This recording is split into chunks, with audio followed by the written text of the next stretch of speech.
Welcome to Reddit Confessions.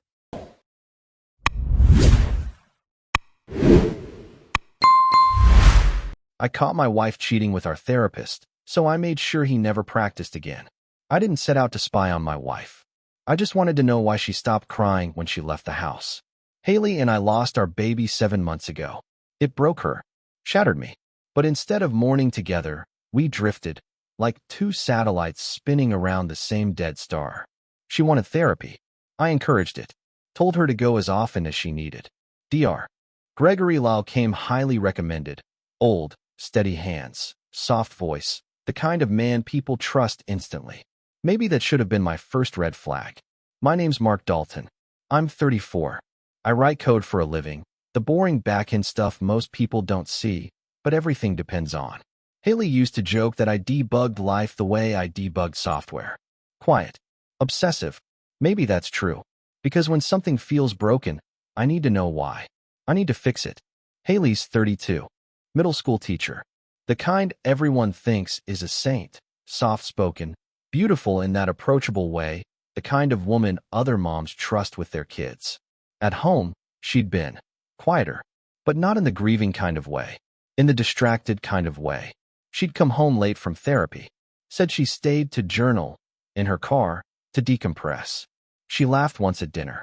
I hadn't heard that sound in months. But when I looked up, she wasn't laughing at me. She was texting someone.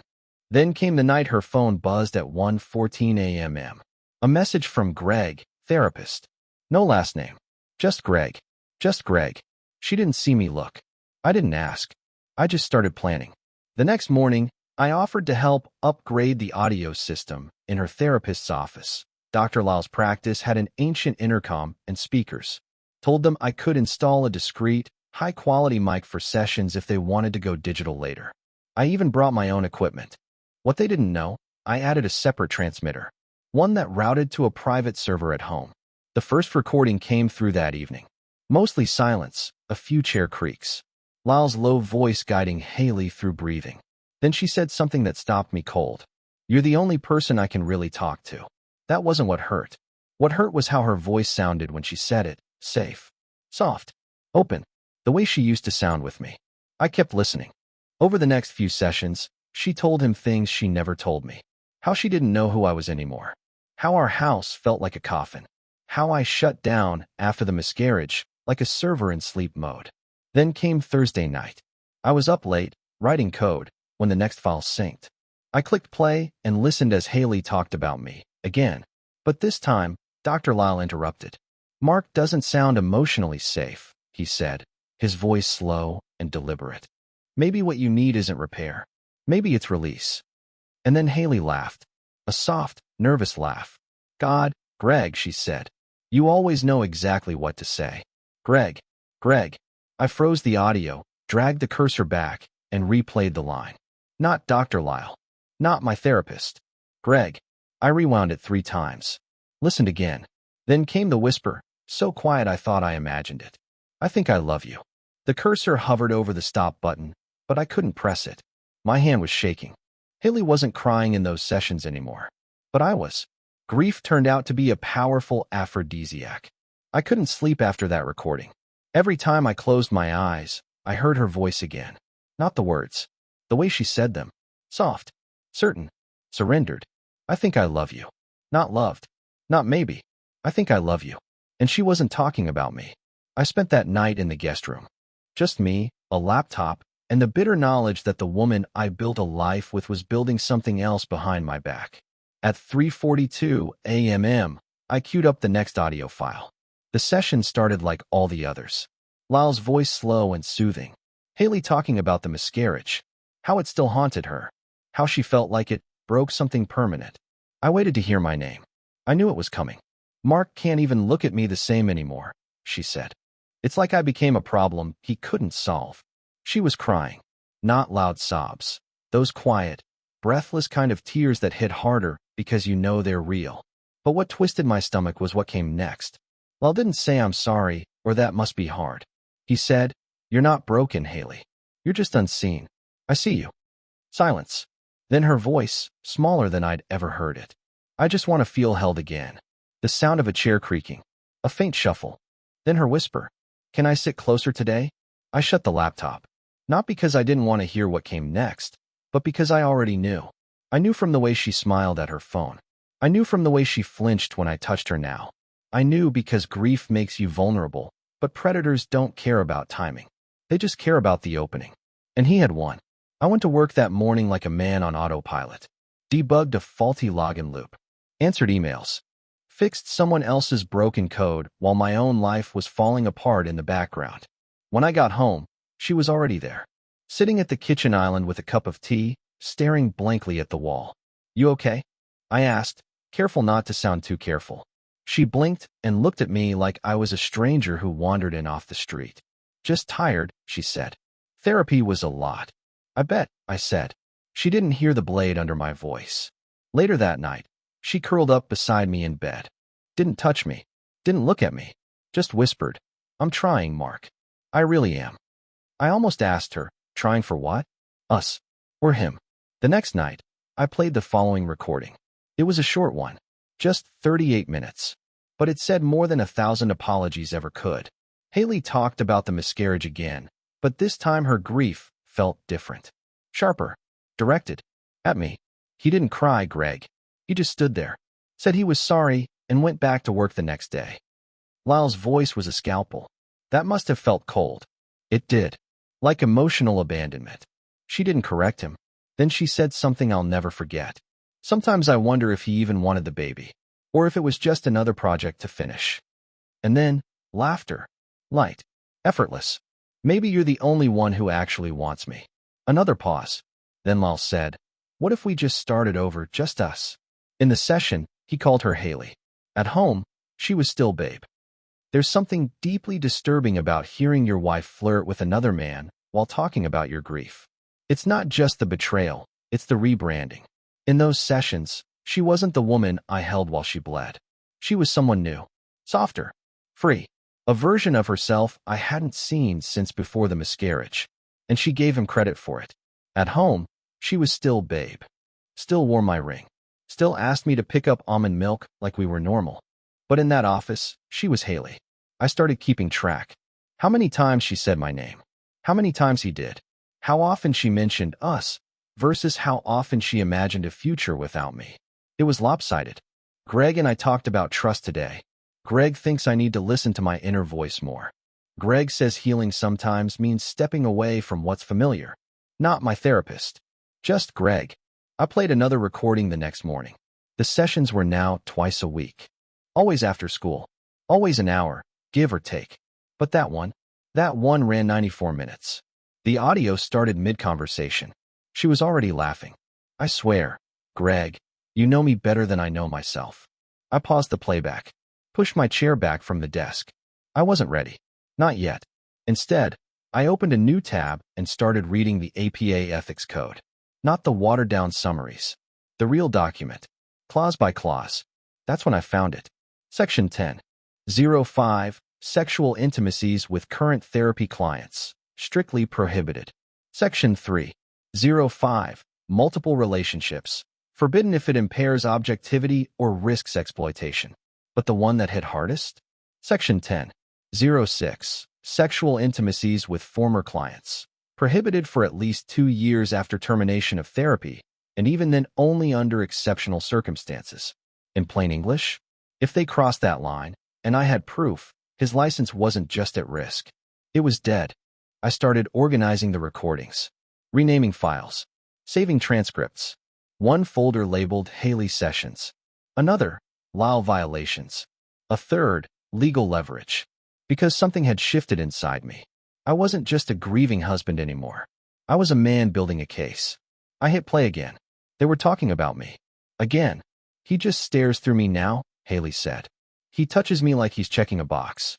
There's no life in it." And Lyle, the manipulative bastard, didn't even hesitate. That kind of disconnection can be traumatic. You deserve to feel chosen. Then came the bombshell. "We kissed last week," Hailey whispered. "I know it's wrong, but it didn't feel wrong." I paused the tape. My ears were ringing. She said it like she was confessing to God, but hoping for forgiveness she already knew she'd get. And Lyle? His response was clinical and seductive at once.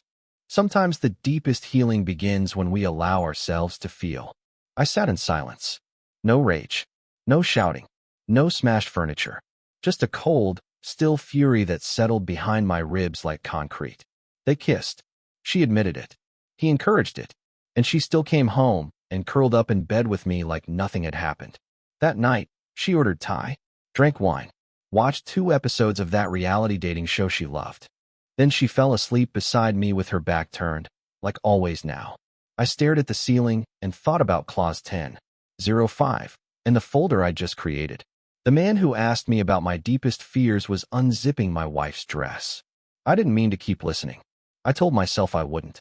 Told myself I'd heard enough, had enough, felt enough. But that last recording, the one where she said they kissed, it ended with him whispering, "We'll take it slow."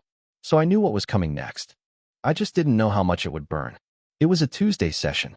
The file came in at 8:19 p.m. Longer than usual. Almost 2 hours. I watched the progress bar crawl across the screen as it synced. My stomach was already in knots before I pressed play. The first 15 minutes were calm. Breathing exercises. Her talking about school. A minor panic attack she had in the grocery store when she saw baby formula. Then it shifted. "I don't want to feel numb anymore," she said. "You don't have to," he replied. Then silence. Not the kind of silence that means nothing's happening. The kind where everything is. The creak of leather. Fabric shifting. A low intake of breath. Hers. "Are you sure?" she whispered. He didn't answer. But I heard the zipper. My hands were fists in my lap. Not from rage. From control. Because if I let go, I would have put my fist through the monitor. I kept listening. The next sounds were soft. Muted. But unmistakable. His voice close to her ear. Her breathing uneven. A gasp. A name, Greg. Not shouted. Whispered. Like a prayer. There it was. Proof. Concrete. Unforgivable. He was inside her. On the couch where I once sat for our marriage counseling. In the office I paid for, because my insurance covered the sessions. They turned my grief into therapy. Then turned that therapy into foreplay. It wasn't loud. It wasn't pornographic. It was worse. It was intimate. That's what gutted me. When it was over, she started to cry. Not regretful tears. Relieved ones. "I feel safe," she whispered. For the first time in months. He told her she was brave. Said it like a badge of honor. I closed the laptop. Got up. Poured myself a drink. Sat on the porch and stared out into the dark. She was asleep inside. Still wearing my ring.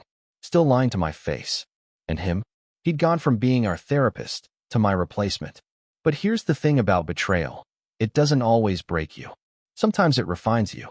The next morning, I uploaded the audio file to a secure drive. Backed it up twice. Emailed it to a dummy account I'd created just for this. Subject line, insurance fraud. Because Lal didn't just cross a line. He committed a felony. And I was going to make sure it cost him everything. "I don't feel safe talking to you anymore," she said, while lying next to me in bed. She said it in the dark, after we'd watched 2 episodes of a crime drama, and she'd rested her head on my shoulder like nothing was broken. "I don't feel safe talking to you anymore." I didn't flinch. Didn't move. Didn't even blink. Because when you already know the truth, nothing surprises you. Instead, I turned and looked at her, soft lighting from the TV flickering across her face, her hand still on my chest like I was home. "What do you mean?" I asked, voice calm. Too calm. She pulled her hand back. "You're just cold lately. I try to talk about how I feel, and you shut down. It's like you don't want to let me in." I almost laughed. She wanted in. She was already inside someone else. But I didn't say that. I didn't say anything at all for a long moment. Then I said the words I knew she wanted to hear. "You're right. Maybe more therapy is a good idea. Even solo sessions, if that helps." Her shoulders relaxed. She nodded, almost relieved. Yeah, that might help," she whispered. Of course it would. Because that's where he was. The next morning, she left for work early. Said she had a faculty meeting. Kissed my cheek like a wife. Wore the necklace I bought her for our anniversary. The one she later unhooked before letting another man trace her collarbone with his lips. I made coffee. Ate toast. Then opened a blank document titled, "Malpractice Evidence, Dr. Gregory Lyle." I started with dates. Then transcripts. Then direct quotes. Each entry detailed. Emotional manipulation. Power imbalance. Blurred boundaries. Physical contact. Insurance billing for sessions that turned into sexual encounters. That last part, that was going to be important. Because if he was billing my insurance for counseling while unzipping her dress, that wasn't just unethical. It was fraud. I spent the rest of the day gathering details. IP addresses from the audio server, timestamps, metadata, everything admissible. When Hailey got home, she looked tired. Worn. Guilt, maybe. Or just the weight of juggling two lives. Rough day? I asked gently. She nodded. It's been a lot lately. You don't have to do this alone, I said, and I meant it, but not in the way she thought. She smiled. I mirrored it. The thing about betrayal is, once it breaks you, you stop bleeding. You start building. She went to bed early. I stayed up, re-listening to the clip. The session where she said, Greg says he feels protective of me. Greg says what we're doing isn't wrong. It's just ahead of the curve. Ahead of the curve? Let me catch you up, Greg. You just lost your license. You just don't know it yet. There's a script predators follow. I found his. The worst part wasn't the betrayal. It was realizing she wasn't the first. She wouldn't be the last either, not unless I did something about it. While Hailey was at her Thursday session with Greg, I wasn't wondering what they were doing. I already knew. I was reading the disciplinary history of the Illinois Psychological Licensing Board. It took 3 days of digging, forums, archive complaints, legal blogs with buried links. But buried doesn't mean erased. Turns out, Dr. Gregory Lyle had been formally cautioned in 2016. A patient accused him of boundary violations. She dropped the complaint under a non-disclosure agreement. I found her name anyway. It was in an old blog post from a therapist accountability site, right before it got deleted. Her post read like a ghost trying to scream through a wall. He said no one else would understand. He said if I told anyone, it would destroy the progress we'd made. He said it was healing. I read it twice. Then a third time. The language was identical. He said it was healing. He said I was brave. The exact same lines he fed Hailey. It was a script. A manipulator's lullaby. That night, I asked Hailey how the session went. She shrugged, eyes low. Hard to explain, but comforting. I nodded. Let her believe I was supportive. But in my inbox, a new message from a lawyer friend I hadn't spoken to in years. Subject line, malpractice investigation help. Attachment, PDF, previous settlements, Gregory Lyle. 3 of them. 3 women. All eerily similar. All paid to disappear. Until now. Because I wasn't looking for a payout. I was looking for a body count. And I had one. I drafted a legal brief. Attached transcripts. Audio. Billing dates. Code of ethics violations. Timeline. Every line of it was annotated. Precise. Then I emailed it to the state licensing board under a pseudonym. But I didn't stop there. I wanted more. So I called my lawyer friend, Josh. You remember that thing we talked about in law school? I asked him. About how to bury someone legally? He chuckled. That thing with the dentist and the embezzling? Yeah. Why? I want to use the same playbook. But this time, the guy's a therapist. There was a pause on the line. Is he screwing over patients? Worse, I said. He's screwing them during therapy. Josh's voice sharpened. Then we're not burying him. We're putting up a billboard and naming names. We met in person the next day. Josh came with a briefcase and that bloodhound glint in his eye. The same look he used to get before moot court when he knew he had the stronger argument. We went through everything. Every file. Every note. Every minute of audio. He paused when he hit the one that mattered most. The tape. The one with the act. He looked up at me. You know this means war, right? I know. You know this might destroy your marriage. I laughed, cold and hollow. What marriage? He nodded, clicked his pen, and got to work. When he finished reading the files, he looked at me with something almost like respect. This isn't his first time, he said. But it's going to be his last. She taught kids by day and lied to me by night. By then, everything Hailey said to me felt like a test. And I passed every one. Because when someone's already decided to betray you, your only job is to let them think they're getting away with it. She thought she was smart. But she wasn't the only one writing a story. I was editing hers behind the scenes. She walked through the door on Tuesday, kicked off her shoes, and gave me a tired smile.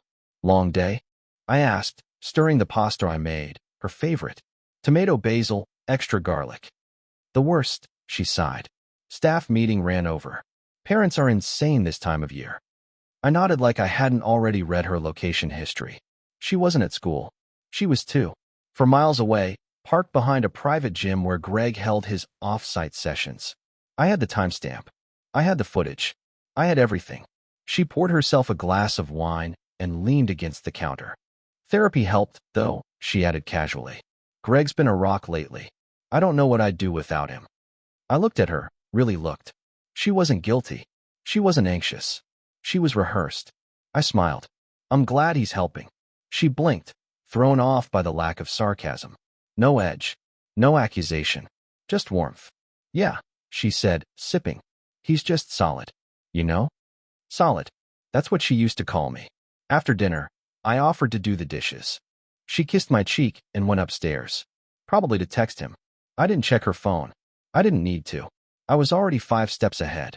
Instead, I sat down at my laptop and pulled up my newest folder. Discrepancies. Every lie she'd told me in person matched against what she'd said to Greg in those recordings. Every session she claimed ended at 6 p.m. I had GPS data showing her car still parked until 7:12. Every excuse she gave for being tired, stressed, overwhelmed. I had the transcript showing her laughing in his office like she hadn't in our home in months. She told me I was distant. She told him I was suffocating. She told me she needed space. She told him she needed more time together. One of us was getting the truth. And it wasn't me. So I started using her own weapon against her. Words. Little tests. Nothing big. Funny. Didn't you say your meeting was canceled today? Oh, I thought Greg was out of town this week. You said it was a half-day Friday, right? Why'd you get home at 6? She'd fumble. A beat too long before the lie came. Eyes glancing to the side. Fingers tightening around her glass. She was slipping, and I was letting her. That night, while she was in the shower, her phone buzzed on the nightstand. I didn't touch it. Didn't have to. I just watched her face as she came back into the room and saw the notification. Her smile vanished. She turned it face down. Something wrong? I asked from bed, pretending to read. She paused. No, just school stuff. I said. You've been getting a lot of those after midnight lately. She froze. Just for a second. Then shrugged. Parents are needy. I nodded. Of course. Whatever helps you heal. She looked at me like she wasn't sure if I meant it. Neither was I. Because every moment we shared now felt like a scene. Every kiss. Every smile. All of it was a performance. She was acting like my wife. I was acting like I didn't already have the script to her downfall. I organized every betrayal into folders. One for the lawsuit. One for me. It's strange, what you notice when you stop being the husband and start being the investigator. The way her voice went up half a pitch when she lied. The exact second she went quiet when I asked the wrong question. How her smile never reached her eyes anymore, unless she was texting. I had a folder on my desktop now. Hailey Final. Zip. Inside it, 23 audio recordings, 7 email printouts, 11 GPS logs, 1 high-resolution photo of her hand on Greg's thigh, and a calendar screenshot showing a therapy session scheduled for the same hour. She told me she was having dinner with coworkers. I wasn't building a case anymore. I was crafting a eulogy for our marriage. The final nail came by accident. She asked me to clean out her car while she took a nap. That was her new thing, sudden exhaustion. Guilt will do that to a person. I was vacuuming under the front passenger seat when I saw it. A phone. Not her iPhone. Not mine. This one was black. Cheap. Burner grade. It was off, but I charged it anyway. When it powered on, there were no passcodes. Just a single message thread. Gee. And the first thing I saw made my blood turn to ice. You sure he won't follow you? He won't. He's barely alive inside. Just nods and cooks and pretends. I found us a cabin. Remote. No neighbors. Do they take cash? Always. They weren't just cheating. They were planning an exit. And not just any exit, a runaway. Another message. I can get us one more payout before I close the practice. Bill a few sessions through his insurance. That'll cover the first month. She replied with a heart emoji. That's what I was now. A source of funding. A quiet, code-writing cuckold too distracted to see he was paying for his wife to escape with the man who diagnosed him as emotionally unavailable. I downloaded everything. Screenshotted every text. Timestamped every message. I labeled the new folder, Escape Plan _Greg. TXT. Then I took the burner phone and slid it back under her seat. Let her believe the lie was still safe. That night, she made dinner. Spaghetti. No garlic. Greg's allergic. I only knew that because I heard it in a session once. She'd laughed about it like it was an adorable quirk. I'm thinking of taking a few days off next month, she said casually over wine. Oh yeah. Yeah. Mental health. Greg says I've been pushing myself too hard. I nodded. That sounds healthy. She smiled. Her eyes flickered, searching for any hint that I knew. Any crack in the mask. But I was perfect. Calm. Supportive. I even offered to book her flight. She declined. I'll figure it out. I like handling my own plans. Of course she did. She already had a cabin. Already had G. And me? I had the burner phone. The texts. The lies. And the lawsuit already half-drafted. She thought it was a normal appointment. I was in the next room, watching. I told her I had a work meeting that afternoon. She smiled, kissed me goodbye, and even joked that I was busier than the president lately. She had no idea I'd already canceled every meeting on my calendar. Because today, I wasn't working. Today, I was watching. Gregory Lyle's office sat on the second floor of a tired building in suburban Illinois. Beige brick, cracked pavement, the kind of place that looked like nothing important ever happened inside. But everything had happened there. The first betrayal. The first kiss. The first time she whispered she felt safe in someone else's arms. I'd installed the listening device weeks ago. But today, I upgraded it. I mirrored the session feed straight to my laptop, audio and video. I'd cracked the office Wi-Fi 2 nights before. A cheap security camera fed into the hallway for insurance reasons. I rerouted the signal, got the angle just right. And at 3:04 p.m., Hailey walked in. Same pale blue blouse she wore to our first anniversary dinner. I remember thinking it made her eyes look like water. Now it just looked like camouflage. She smiled at the receptionist, signed in, then disappeared into the room. I was already inside the adjacent suite, an empty rental space listed as under renovation. I'd bribed the leasing manager with $200 cash and a fake LLC name, Dalton Development Group. The walls were thin, the camera feed clear, the microphone sharper than ever. And me? I was silent. In front of me, the screen flickered as the session began. Greg sat on his leather chair, legs crossed like he was posing for a magazine. Hailey curled into the couch. Comfortable. Intimate. Too close. He leaned forward. Rough week, he asked softly. She nodded. Mark's been different. Not angry. Just quiet. Greg smiled. Sometimes silence means they've given up. Or worse, they've figured it out. She froze. A pause. Too long. Then a nervous laugh. You don't really think he knows, do you? Greg shrugged. People always know. Eventually. He reached for her hand. She didn't pull away. Instead, she leaned closer. I keep thinking, she whispered. What if we just left? Just went somewhere no one could find us. No more hiding. No more pretending. He nodded. I found us a cabin, he said. No neighbors. Cash only. I can wrap up the practice in 2 weeks. Just need one last insurance payout. I hit record. Not just audio. Video. The hand-holding. The plan.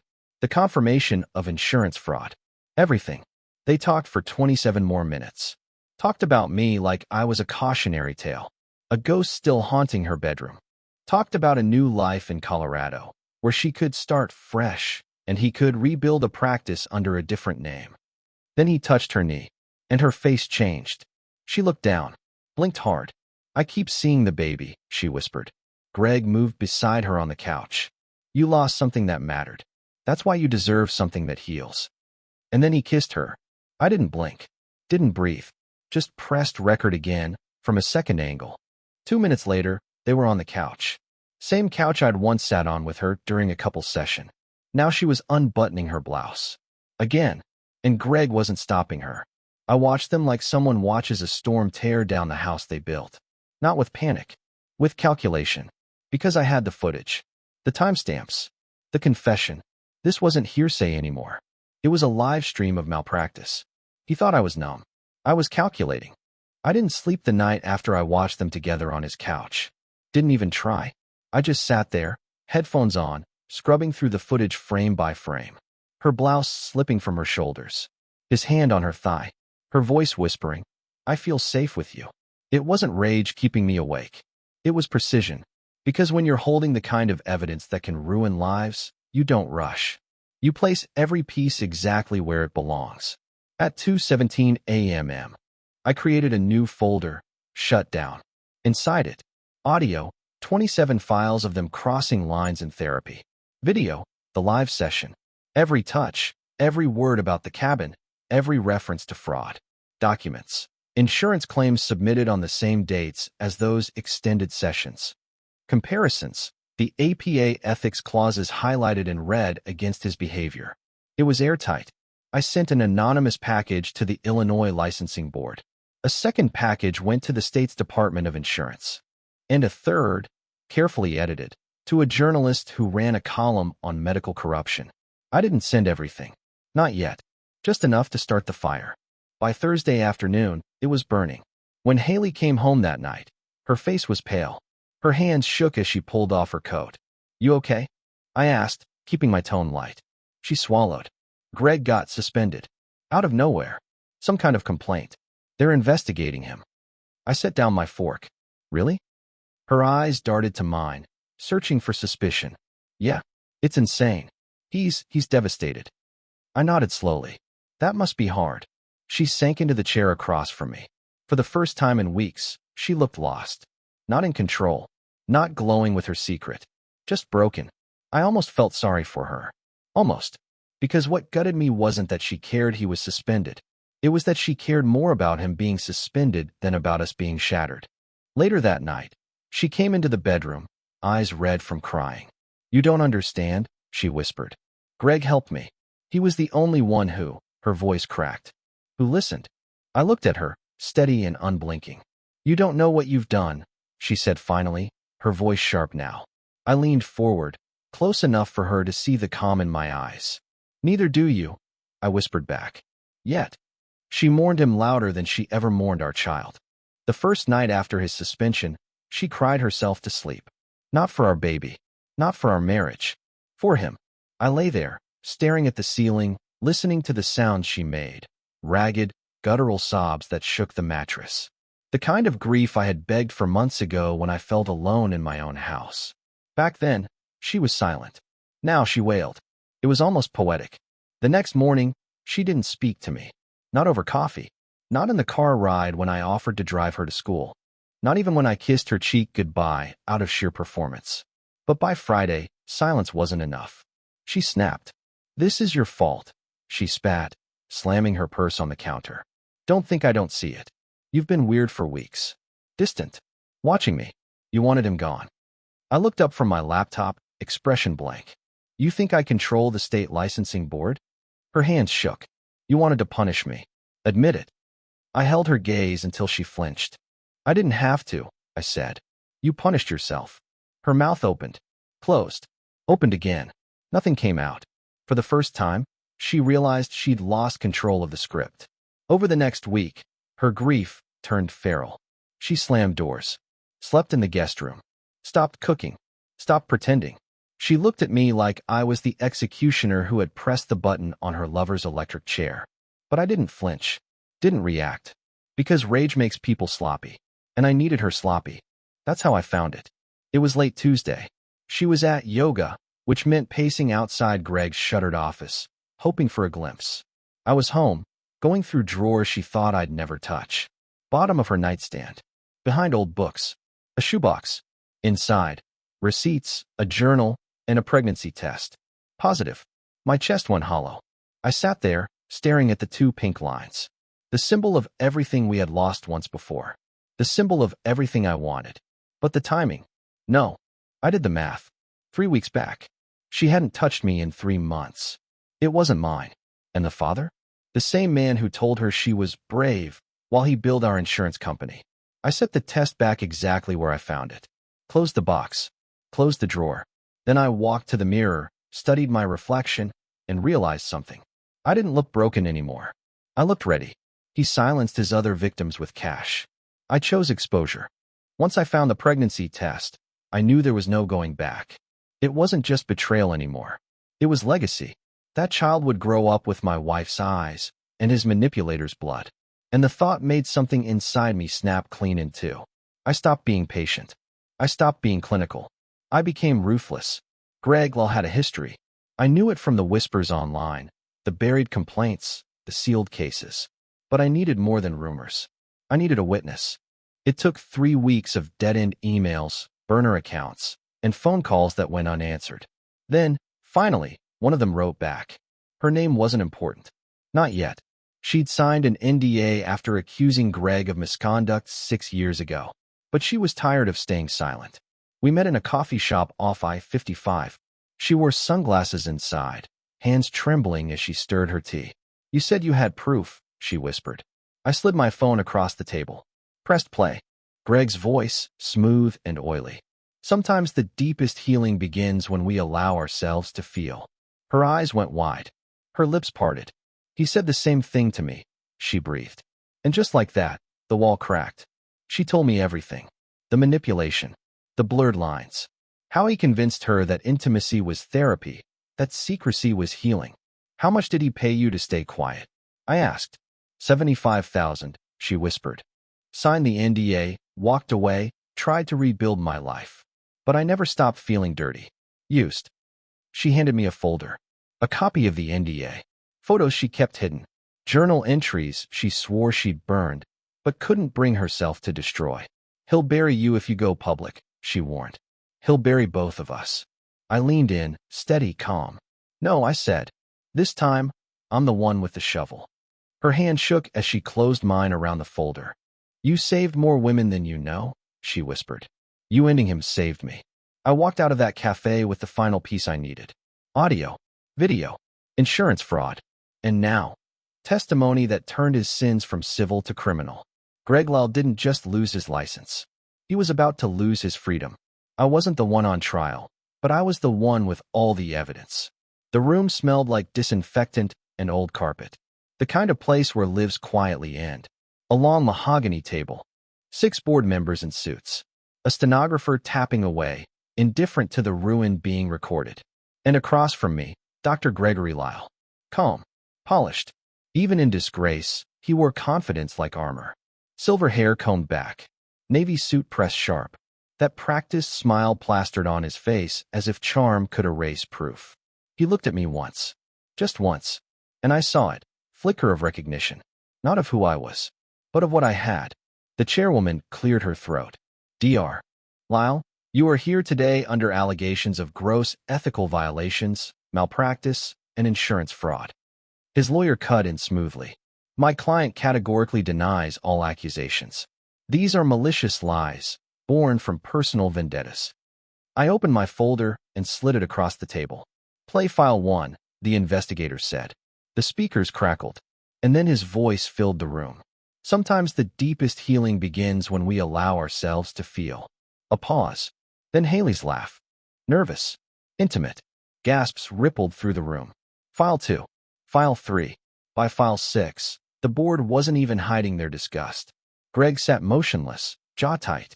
His lawyer scribbled notes like a drowning man clinging to driftwood. Then came the video. I almost looked away. Almost. Her blouse sliding down her shoulders. His hands pulling her closer. Their whispers of secrecy. Every second projected on the board's monitor. Every sin preserved in pixels. The lawyer objected.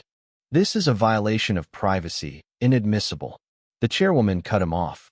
"This is a violation of humanity. Sit down, counselor." And then the coup de grace. The woman from the cafe.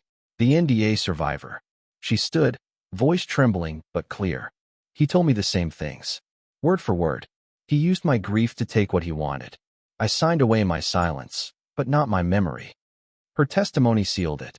The board turned to Hailey last. "Mrs. Dalton, do you deny the events depicted in these recordings?" She froze. Her hands shook. Tears welled. And then, for the first time, she broke. "No," she whispered. "It's all true." The silence was heavier than any scream. The chairwoman set her pen down.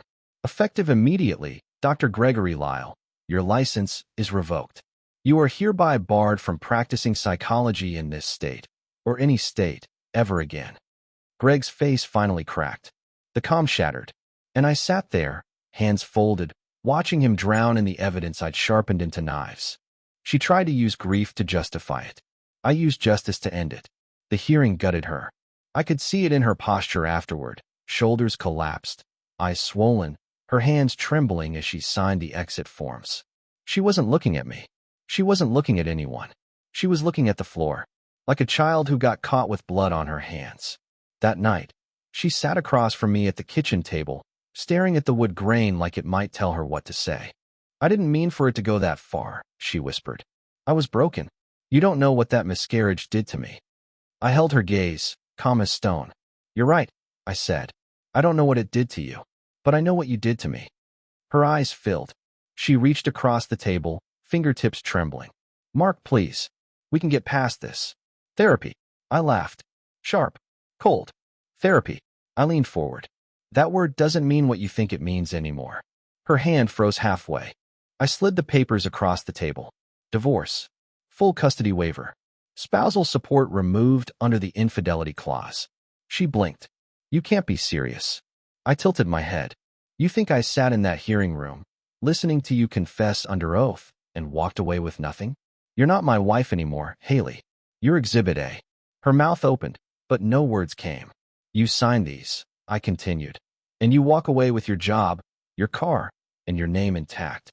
You fight me, and I'll make sure every parent at your school gets an anonymous envelope with the transcripts." Her lips trembled. "You wouldn't." I leaned back, smiled. "I already drafted the email." Silence stretched. Her eyes darted to the papers, to the pen, to me. Finally, she picked it up. Her signature was shaky, uneven. Mine was steady. When it was done, she shoved the papers back like they burned her. "You're a monster," she whispered. I stood, folding them carefully into a file. "No," I said. "You picked him. I ended him. I booked one last appointment with a therapist. Just me. Just closure. Not his office. Not her classroom. Not the kitchen table where lies piled up like unpaid bills. This one was mine. Neutral. Clean. A therapist with kind eyes and no history with my name." I sat down across from her, hands folded. She asked why I came. "For closure," I said. "We talked about the miscarriage. About the nights I buried myself in code instead of grief. About how silence became my armor, until it turned into a prison. I admitted the part one hadn't said out loud to anyone. I still mourn the child, not the marriage." The words tasted like blood and freedom at the same time. She nodded. "That's honest. That's where healing starts." I almost laughed. Healing. I'd heard that word used like poison before, but here it sounded different. She asked if I regretted what I'd done. I thought about it. Really thought. "No," I said finally. "Because I didn't just end them. I ended him." Her eyebrow arched. "Him." I smiled faintly. "Greg Lyle. He'll never practice again. He'll never touch another grieving woman and call it therapy. That's not revenge. That's prevention." The session was almost over when I admitted one last thing. "I didn't keep it all to myself," I said. She tilted her head. "What do you mean?" I pulled out my phone and slid it across the table. A Reddit thread open. Title: "My wife's therapist used grief to sleep with her." I collected receipts. Tens of thousands of comments. Screenshots of transcripts. Clips of his voice. A viral wildfire spreading his name further than any bored hearing ever could. She read for a moment, eyes wide. "You posted this?" "Anonymously," I said. "But it's out there. Forever." She looked at me, thoughtful. "And how do you feel about that?" I leaned back in the chair. Exhaled. "No, not healed," I said slowly. "But finished." Her pen stilled on her notepad. She studied me, then asked softly, "Do you feel finished?" I met her eyes and smiled. "Yes."